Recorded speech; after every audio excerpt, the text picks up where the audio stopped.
So I just moved my 92-year-old father and my 88-year-old mother into assisted living. And I wanted to share some of the journey with you in case you might be experiencing this yourself. It's not easy, but it's quite often one of those things that has to be done. And the more we can prepare ahead of time for a number of different things, the better off that we will all do with this. Not just the aging parent, the aging friend, the aging person, but also us dealing with this and our own levels of anxiety, sadness, and emotions that go along with that. I'm Jackie Almer. Make sure you're subscribed to the channel and grab my guide at lowertoxiclife.com.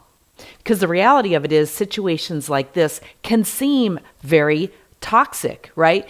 To me, toxicity is all of those things, including negative thoughts and experiences that we go through that get our body all riled up and anxious and release excess cortisol, which often results in poor sleep and weight gain and holding on to weight and all of that. So believe me, this does all tie in together. So here are a few of the things that I'm going to recommend to you. And I'm just going to kind of recommend these, take what fits for you, and I'm going to do that through sharing my own story. Now, I'm very, very fortunate in that my parents, myself, and my brother all live in the Valley of the Sun here in the Phoenix, Scottsdale, Arizona area. And that's all we are, just a family of four in terms of my family of origin. And I'm very, very fortunate in that my brother and I are very, very much like this. We are very closely aligned. We are good friends. We are great siblings. And we concur together all the time and are in complete agreement with managing our aging parents' care. Everything from their investments to paying for their assisted living expenses, how things need to be divvied up, if at all. And fortunately, my parents, who are of very humble means, I come from an extremely middle-class family, but they're of that silent generation, and they are of that mindset. They were both Depression-era type babies. They saved, they scrimped, they saved, they hoarded a little bit, which I'll cover. And so they're really set up quite well to, as my husband put it, when he actually went through some of their finances and the cost, he's like, they could live 10 more years and never run out of money, because that, of course, was one of their biggest fears, was running out of money. Now, I realize not everyone is in that situation, but I'm extremely grateful that my parents did that. My husband and I are doing the same thing, and I'm passing that legacy on to my children, because I feel like as responsible citizens of this earth, human beings having that experience, the best thing that we can do is do the best that we can and then put that knowledge into play and then share that and pass it down to other generations. So the first thing that all of us can do is begin to plan as early as we can, knowing that the end of life or those last years are going to come for all of us. And I know for me, I don't want my children to feel burdened or to have my situation encroach on their life any more than it has to. Now, I've shared before, my goal is to become a centenarian. I want to live to 100, and I want to do so very functional, very fit, very active, with a cognitive mind, and being engaged as best I can into their lives, their activities, my grandchildren, any great-grandchildren that might come along, all of that. I want to be a fully functioning member of society as best I can. So I'm planning for all of that now, and I recommend that you do that. Now, a big part of the planning process, and let me just back up here for a minute and say, my brother and I have been trying to move my parents in this direction for the last 5 years. My dad's doing well. He could truly live independently on his own, but he's my mom's primary caregiver. And as often happens, I and my brother and I have watched that take its toll on him over the last few years of just helping her up and down, helping her bathe. And he just, as my husband says, took his marriage vows very, very seriously. And as much as we've tried to bring in help for him, he's let them be around for a short time, and then he ultimately lets them go. He doesn't want a stranger in his house. He doesn't want to feel like he has to make small talk, all of those things. You may be able to relate to that with an aging person in your life, or maybe just even yourself. So we've been working down this path for a long time. And sadly, I wish I would have been able to move them even 2 years ago because I feel like they would have assimilated better. Now they're doing fine. It just happened, and I'm going to keep you posted on this progress as we move along. But one of the first things that you can do is begin to have those discussions, talk about their fears, talk about their worries, talk about all of that, but also constantly be reframing things as best you can as the positive that they might experience from this. Yes, I don't want to downplay the fact that they're losing a sense of their independence. I don't want to downplay the fact that it's hard, that it's difficult, or all of the emotions that go with all of that. Not to mention the fact that we've had to take, they've been married over 60 years. My parents have been married. And so we had to take all of that living experience and bring it down into roughly a 600 square foot living space, which in a lot of ways isn't difficult in reality because they've only lived with a small amount of their stuff anyway. But it's the mental thought of letting go of all of that they've collected, even though they don't actually use it, look through it, or couldn't probably even tell you what all is there. It's the mental thought of the pain of releasing that's much stronger than what the reality of it is. So as best you can, begin to sort through stuff now. And this for yourself as well, because what I'm learning is that I go through my parents' home, and while I have great memories with a lot of that stuff, I also have my own home furnished and filled with its own style of memories, which is different, and its own decor, which is different from theirs. So, we've been going through and kind of figuring out what we each wanted, et cetera. And now I'm going to do that with my children. I'm looking around my home saying, my kids don't want any of my junk. And if they do, that's great. I'm going to start offering it up to them, not to take now, but to basically let me know certain things that they may want. So that's a good thing. And then, as I've shared in past videos and some that are coming, I'm doing a complete minimalizing of my own home in the areas that I want minimalized. I'm not a minimalist, and I'm maximizing those areas where I want to be a maximalist, if that makes any sense. I love to cook. I love to entertain. I'm not letting that stuff go. I'm shopping my own closet, which, by the way, I'm doing a shop your closet with certain catalogs. That's an upcoming video, so watch for that and make sure you're subscribed, because I'm going to teach you how we don't always have to add more. Sometimes we can look through the catalogs of the things that we love and would like to have, and then when we go shop in our own closet, we will find many of those things in very close to the same type thing, because like seeks like, and I don't know about you, but I can go through my closet and think, wow, a lot of these things are similar because the same things I attract and appeal to me. That's a whole nother topic, but just get ready for that. So what I'm doing now is, I'm going through and getting rid of a lot of that kind of stuff. Now, as best you can, begin to do that in anyone's home who you're going to be relocating, as we say. So I've been sort of working on that with them, going through certain things and talking to them about it. And, do you really want this? Do you feel like this could best be used with someone else? And they've been a little resistant to that, but I at least took some time to make notes actually in my phone that I carried with me to know this is definitely going with them and this will not be going with them, and they'll never even miss it. So we got them all packed up and moved this last week, and it was a very interesting time, very stressful, a lot of forward motion. It was one of those things where there were a lot that I couldn't even pack up until the day of the move. But again, we were only moving into less than 600 square feet. I ordered them a new bed, had it delivered and set up, so I didn't even have to worry about that. It was literally picking out the 2 recliner chairs, the sofa, the limited amount of end tables, lamps, and nightstands, and then a very small amount of kitchen and living essentials. We had to do towels and certainly all their personal care products and that type thing. But you'd be amazed how quickly you can pack that stuff up when you don't really need or use that much stuff. My mom quit wearing makeup years ago. She has, I think, a little thing of blush and a little thing of lipstick, and that's basically it. So some of that was pretty simple. And we are rehabbing their home. We're going to rent it out, and allow them to use part of that money to pay for their assisted living.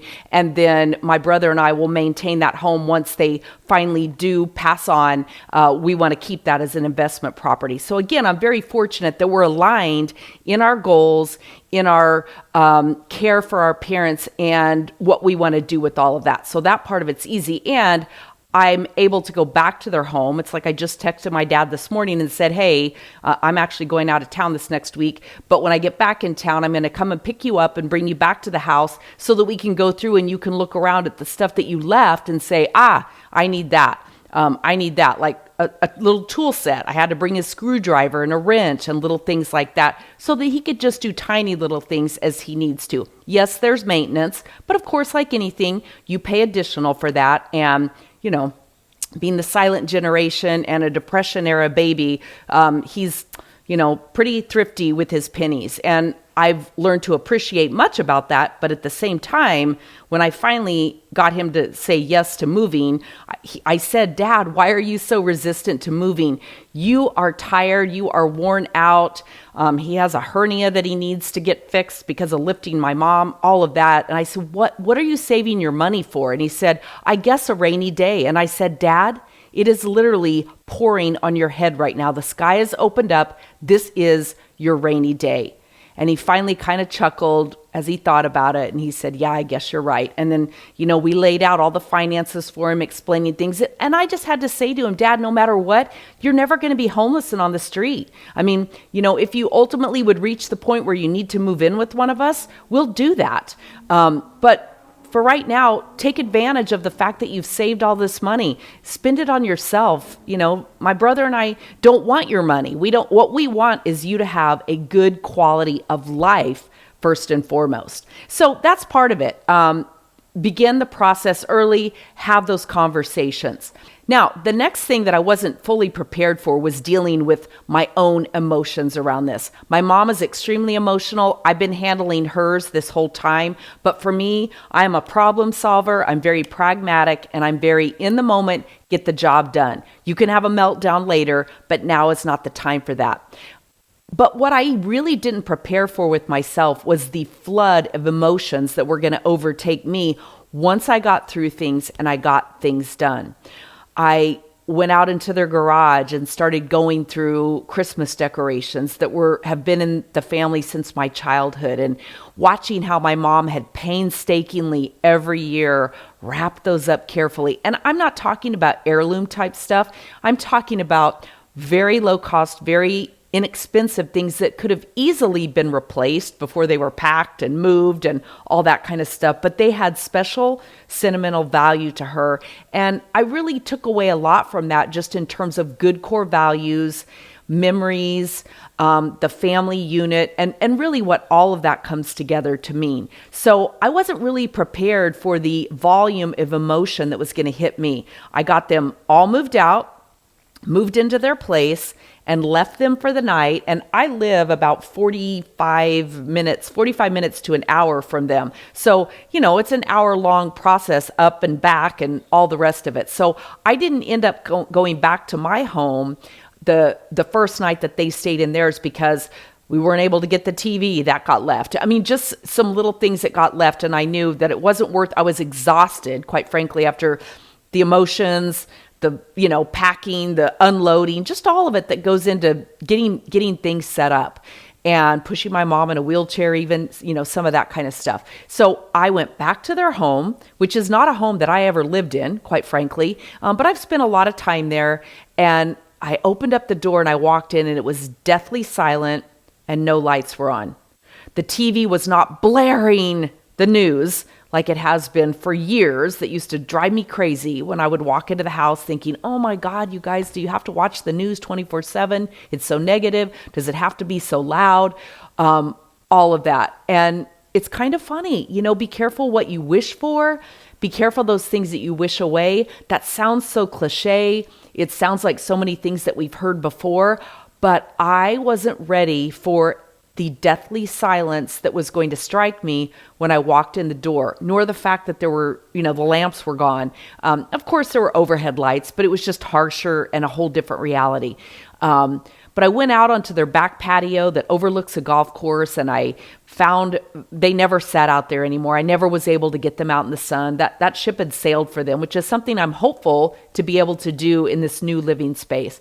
But I went out and I got out the hose and I sprayed the cobwebs off of a couple of chairs. Even though I was the only one, I set up a little table and I just went and sat out there and just looked around. It was the day of the 7-planet lineup, and I was looking at Venus off to the west and then finding Saturn and then trying to find the other planets, which I never did do. But I was just sitting out there in the peace and calm out on the golf course, watching some of the late night golfers come by and laugh and thinking, wow, I wish I would have done this more with them when they were still in this home. Now, here's the good thing. I have the opportunity to do that in their new environment, and I'm going to take full advantage of that. I've already started listing things in my calendar. I've started putting dates in there in my calendar. I grabbed one of the calendar of events that the facility offers, and I started going through this and saying, I can go visit them once a week for sure, because again, it's an hour each way, but once a week for sure I can go and visit them. There's bingo, that's fun. There's live music out on a patio while it's still not, 110 degrees or 120 degrees here in the Phoenix area. So I started looking through at all the things that I could put into my calendar, and I already blocked the time for this month of March in my calendar where I can go and do those things. And I've set up reminders in my phone to let my dad know, hey, Dad, I'm going to come down, Tuesday night and we're going to go to bingo or whatever. I've put reminders in there when the community bus goes to take him shopping, all of that. Because, by the way, we took his car as well, which he was happy to turn over, but it restricts him to some extent. And even at 92, though he's capable of driving, he was really starting to get nervous about it and not want to do it anymore, and it just isn't safe. And so now he's very checked out on the Uber app and uses it. In fact, he said to me, I'm going to call Uber and have this delivered to me. And I was like, oh my gosh, Dad, you are so advanced for 92. Good for you. I'm telling you, he is still very high functioning, but I've watched that decline over the last few years. So I have the activities. I'm going to do all that. And one of the other things that I really committed to myself, not even to them because I didn't want to speak it out loud because I knew my dad would say, oh, honey, you don't need to worry about that. But one of my biggest goals of getting them moved, besides the care and the peace of mind of knowing, that we weren't going to walk in and find them deceased for days with nobody even knowing that. So besides the peace of mind of all of that was also getting them engaged in community, because as my mom uses a walker and a wheelchair, and as my dad gets older, their sense of community is gone. Like, they don't have any close friends around them. And that's a whole nother story. Why? Because my mom fell and broke a hip and then had a heart attack shortly after they moved into their home almost 11 years ago, which really took them out of the community scene. So they never really engaged in their community and made good friends. And that's one of the things that I'm really committed to doing, is helping them get integrated into, the puzzle putting together group and the men's group that sits around and has coffee and, just all of that kind of stuff. So I've already got my dad set up tomorrow to get on the bus at 10:30 and go to the store to go make his little list of little things that he needs, and meet some people while they're out there. I'm going to go down and have meals with them. And, I'm pretty social, and I don't have a problem walking up and meeting people. And by the way, the people in this community have been so social too. People kept stopping by as I was unloading stuff before I even got them there. Oh, who's moving in and when are they coming? And oh, tell me about them. Are they moving out of a home now? Have they been living with you? All the questions. And so I'm really looking forward to getting them involved in group activities. It's March. There's an Oscar party tonight, which I really doubt they'll go to. There is a St. Patrick's Day party. There's a Mardi Gras party. There's all these little things that the nice thing is they can show up.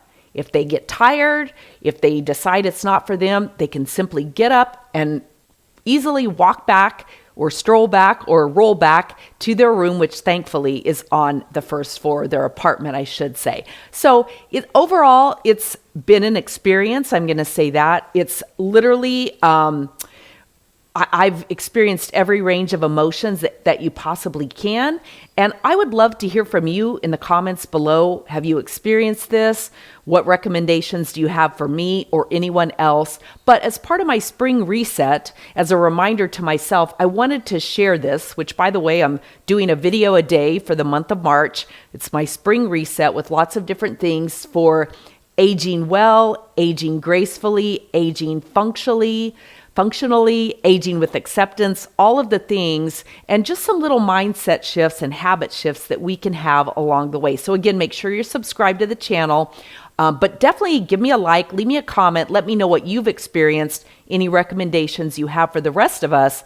Grab my guide at lowertoxiclife.com, and let's just hold hands together and make this, I don't even want to say the golden years. It certainly is for my parents, but I feel like this is, certainly the second half of life where we've fulfilled so many other obligations.